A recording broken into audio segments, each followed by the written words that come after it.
ఈ అత్త గడసరి కోడలు కథ. గోదావరి జిల్లాలోని వెంకటాపురం అనే అందమైన గ్రామంలో రామయ్య, లక్ష్మమ్మ అనే ఇద్దరు దంపతులు ఉండేవారు. వారికి ఒకే ఒక కొడుకు మాధవ్. రామయ్య మంచివాడు, ప్రశాంతత స్వభావం కలవాడు. కానీ లక్ష్మమ్మ మాత్రం ఊరంతా గయ్యాళి లక్ష్మమ్మ అనే పిలిచేవారు. కోపిష్టి కూడా. చిన్న విషయం జరిగినా గొడవ పెట్టుకునేది. ఎదుటివారి మాట అస్సలు వినేది కాదు. తన మాట చివరి మాట అనుకునేది. ఇంట్లో పనిచేసే పని మనిషి కూడా 2 రోజులకు మించి ఎక్కువ ఉండేది కాదు. పొరుగింటి వాళ్ళు కూడా ఆమెతో ఎక్కువ మాట్లాడడానికి భయపడేవారు. కొన్ని సంవత్సరాల తర్వాత మాధవ్కు పక్క గ్రామానికి చెందిన సరస్వతి అనే అమ్మాయితో పెళ్లి జరిగింది. సరస్వతి చాలా తెలివైనది, ఓర్పు కలది, సమయస్ఫూర్తి ఉన్నది. పెద్దలను గౌరవించడం, చిన్నవారిని ప్రేమగా చూడడం ఆమెకు అలవాటు. పెళ్లి జరిగిన మొదటి రోజు నుంచే లక్ష్మమ్మ తన కోడల్ని పరీక్షించాలని నిర్ణయించుకుంది.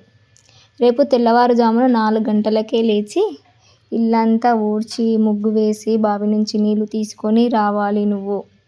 ఆ తర్వాత వంట చేసి అందరికీ టిఫిన్ పెట్టాలి అని చెప్పింది. సరే అత్తయ్య అని సరస్వతి చిరునవ్వుతో అన్నది.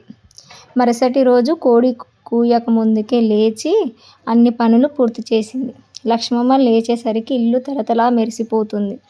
వంటింట్లో నుంచి వేడివేడి ఇడ్లీలు, పచ్చడి వాసన వస్తుంది. అది చూసి లక్ష్మమ్మ ఆశ్చర్యపోయింది, కానీ మెచ్చుకోలేదు. ఇడ్లీలు బాగానే ఉన్నాయి, కానీ కొంచెం పెద్దగా చేసావాను తప్పు వెతికింది. సరస్వతి నవ్వుతూ, రేపు చిన్నగా చేస్తాను అత్తయ్య అని అన్నది. రోజులు గడిచాయి. ఒకరోజు లక్ష్మమ్మ ఉద్దేశపూర్వకంగా పప్పులో ఎక్కువ ఉప్పు వేసి కోడలు వంట బాగా చేయలేదు అని అందరి ముందు చెప్పాలని అనుకుంటుంది. భోజనం పెట్టేటప్పుడు సరస్వతి రుచి చూసి ఉప్పు ఎక్కువగా ఉందని గుర్తించి వెంటనే పప్పు మళ్ళా ఉడికించి కలిపింది.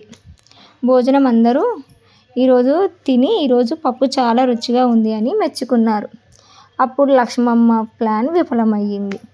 ఇంకా తెలివిగా ఎలా తప్పించుకుందో అని మనసులో అనుకుంటుంది లక్ష్మమ్మ. తర్వాత రోజు సరస్వతికి కొత్త పరీక్ష పెట్టాలనుకుంది లక్ష్మమ్మ. ఒకరోజు గ్రామంలో జాతర జరుగుతుంది. లక్ష్మమ్మ కావాలనే కోడలికి పెద్ద జాబితా ఇచ్చింది. మార్కెట్కి వెళ్ళి ఇవన్నీ కొనుక్కరా, కానీ నా దగ్గర 500 రూపాయలే ఉన్నాయి. నువ్వు ఆ 500తోటే సామాన్లన్నీ తీసుకొని రావాలి అని చెప్పింది.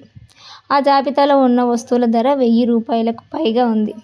సరస్వతి దుకాణం తిరిగి ధరలు పోల్చింది. అవసరం లేని వస్తువులు లేదు రైతు బజార్లో అని తీసుకొని రూపాయలు మిగిల్చి తీసుకొని వచ్చింది. అత్తయ్య డబ్బు కూడా మిగిలింది అని అన్నది. లక్ష్మమ్మ ఆశ్చర్యంతో సరస్వతిని చూసింది. ఒకరోజు లక్ష్మమ్మ తన బంగారు గొలుసును బీరువాలో పెట్టింది, కానీ తర్వాత మర్చిపోయింది. గొలుసు కనిపించడం లేదు, నా కోడల్ని తీసి ఉంటుందని ఊరంతా వినిపించేలా అరిచింది.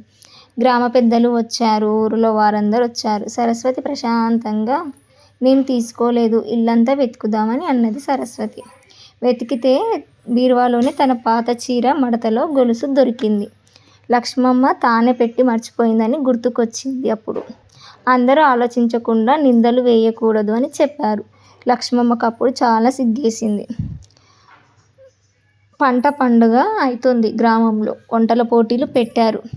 లక్ష్మమ్మ మా కోడలు ఏమీ చేయలేదు అని పొరుగింటి వారితో చెప్పింది. సరస్వతి పులిహోర, గారెలు, బొబ్బట్లు, పాయసం తయారు చేసింది. నాయర్ నిర్ణేతలు చూసి సరస్వతికి మొదటి బహుమతి ఇచ్చారు. గ్రామ సర్పంచ్ అన్నాడు, వంటలో రుచి మాత్రమే కాదు, మనసు కూడా ఉండాలి అని అన్నది. అప్పుడు ఆ అమ్మాయి ప్రేమతో వండింది. అందరూ చప్పట్లు కొట్టారు. లక్ష్మమ్మ ముఖం చిన్నబోయింది. మళ్ళీ ఒకరోజు లక్ష్మమ్మ అనారోగ్యానికి గురైంది. జ్వరం ఎక్కువైంది. ఇంట్లో ఎవరూ లేరు. సరస్వతి వెంటనే వైద్యుడిని పిలిపించి మందులు తెచ్చింది. రాత్రంతా నిద్రపోకుండా అత్తకు సేవ చేసింది. ఉదయం లక్ష్మమ్మ కళ్ళు తెరిచింది. సరస్వతి చేతిలో వేడి గంజి ఉంది. అత్తయ్య కొంచెం తినండి. ఆ మాట విని లక్ష్మమ్మ కళ్ళలో నీళ్లు వచ్చాయి. అమ్మా, నేను నిన్ను ఎంత బాధ పెట్టానో నాకు తెలుసు. అయినా నువ్వు నన్ను కూతురిలా చూసుకున్నావు. సరస్వతి నవ్వుతూ, అత్తయ్య, కుటుంబంలో గెలవాల్సింది మనుషులు కాదు, మనసులు. ఆ మాట లక్ష్మమ్మ హృదయాన్ని మార్చేసింది. ఆ రోజు నుంచి కోడల్ని కూతురిలాగా చూసుకుంటుంది.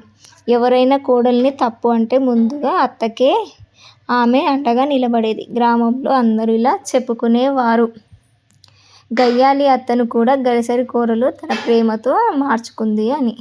ఈ కథలో నీతి ఏమిటంటే కోపం తాత్కాలికం, ప్రేమ శాశ్వతం. ఓర్పు, తెలివి, మంచి మనసు ఉంటే ఎంత కఠినమైన మనిషినైనా మార్చుకోవచ్చు.